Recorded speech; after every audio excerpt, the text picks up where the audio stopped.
এবার পলাশের সাহার শ্বশুর পলাশের আম্মার উপর অর্থাৎ পলাশার মায়ের উপর খুব ঝাড়লেন।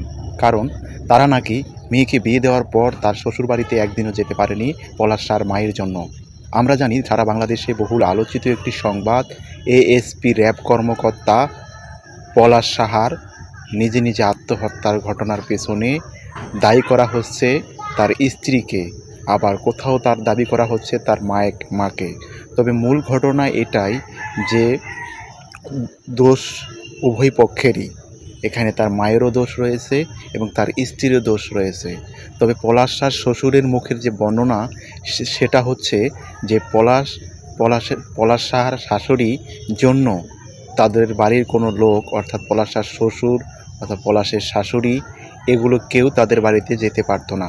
সব সময় নাকি তারা মানে কটু কথা বলতো তাদেরকে, এবং যে তার যে পলাশার স্ত্রী নাম হচ্ছে সুস্মিতা, তাকে নাকি পলাশ বলেছিল তার শ্বশুরকে যে আব্বা আপনার মেয়ের নিয়ে যান, সে এখানে থাকতে পারতেছে না, আমি অফিসে যাব, এই ধরনের কথা সে বলেছে।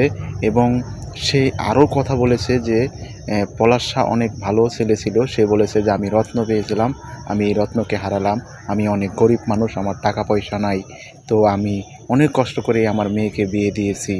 এখানে দেখেন দর্শক, এই পলাশ শাহর শ্বশুরবাড়ির কিন্তু আর্থিক অবস্থা অতটা ভালো না।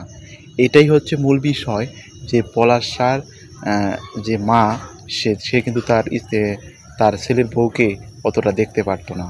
কিন্তু তার কিন্তু আরও দুটি ছেলে ছিল, তারাও কিন্তু সচ্ছল ছিল, কিন্তু তাদের সাথে অতটা করতো না তার মা। কিন্তু পলাশ শাহর স্ত্রীর ওপর একটা অন্যরকম করতো সে, কারণ হচ্ছে সে গরিবের মেয়ে। তো ভিডিওতে আমি যেটা বলতে চাই সেটা হচ্ছে পলাশ শাহর শ্বশুরের যে মুখের কথা যে আমরা কেউ ওই বাড়িতে যেতাম না, এবং কি মৃত্যুর দিন পর্যন্ত আমরা সেখানে যেতে পারিনি তার মায়ের জন্য। তার মা এতটাই আচরণ খারাপ করতো যে আমাদের বাড়ির কোনো লোক তাদের বাড়িতে বিয়ের পরে আর যেতে পারে নাই। সব সময়ের জন্যই কটু কথা শোনাতেন এই পলাশ শাহর মা।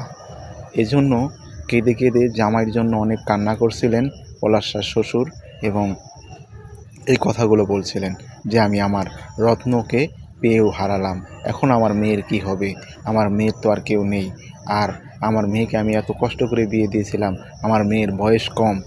এই কথাগুলো পলাশ শাহ শ্বশুর বলেছিলেন। তার মেয়ের বয়স আসলে কম, কিন্তু তার মেয়ে অনেক সুন্দরী ছিল, এবং পলাশ শাহ তার মেয়েকে ছাড়া নাকি অন্য কোনো মেয়েকে বিয়ে করবে না, কারণ তাকে দেখে পছন্দ হয়েছে, এই কারণেই তাকে বিয়ে করেছে।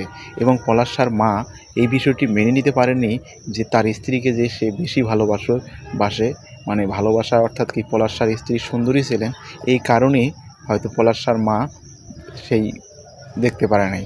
অপরদিকে দুই পক্ষেই দোষ আছে। তার বউ কিন্তু তার শাশুড়ির প্রতি পলাশ শাহ যে একটা দুর্বলতা ছিল অর্থাৎ মা ভক্ত ছিল, সেটাও কিন্তু পছন্দ করেন নাই। তো যার কারণেই আজকে পলাশ শাহর মতো মানুষকে আজকে থাকতে পারলেন না। তো ভিডিওটি কেমন লাগলো আশা করি আপনারা কমেন্টে জানাবেন। সকলকে ধন্যবাদ।